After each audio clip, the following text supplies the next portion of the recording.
बोल्ने पानी जोगी पानी बोल्ने कुवाको लोकेसन हेर्न सक्नुहुन्छ नि यहाँ चाहिँ यहाँनिर छ यहाँनिर त्यो तानसेन जाने बाटो सिधा भयो हामी यताबाट आर्थ कुदै तानसेन जाँदाखेरिको बाटोमा यहाँनिर चाहिँ हाम्रो यो छ है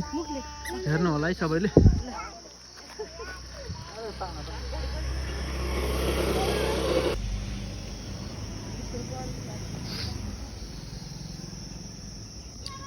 यहाँ चाहिँ अब 3-4 वर्ष पनि बच्चा बोल्न सकेनन् भने यहाँको पानी खुवाउने भने बोल्छ भन्ने पुरापुरो कालदेखि चलिआएको छ र धेरैजनाले यहाँको पानी खाइसकेपछि बोली फुटेको भन्ने पनि सुनिन्छ है तपाईहरु पनि यो पाल्पादेखि छरादेखि तानसेन जाने बाटो जोगी पानी भन्छ यसलाई त्यहाँ बाटो हिँड्नु भयो भने त्यस्तो कोही छ भने खुवाउँदा हुन्छ है यसमा चाहिँ आउँदाको लागि सामान्य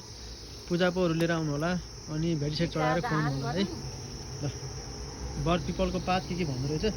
त्यही अनुसारले लिएर आएर सामानले खुवाउन सक्नुहुन्छ है यो चाहिँ जोगी पानी पर्छ है जोगी पानी आर्थुक बाटो कटिसकेपछि लगभग 1 किलोमिटर यता पख पर्छ है तानसेन जाने बाटोमा केही समस्या छ तपाईहरुको बच्चा बच्चा पनि भने खुवाउन सक्नुहुन्छ है ल 4-5 वर्षमा पनि बोली फुटेन भने लिएर खुवाउने चलन छ यहाँको पानी ल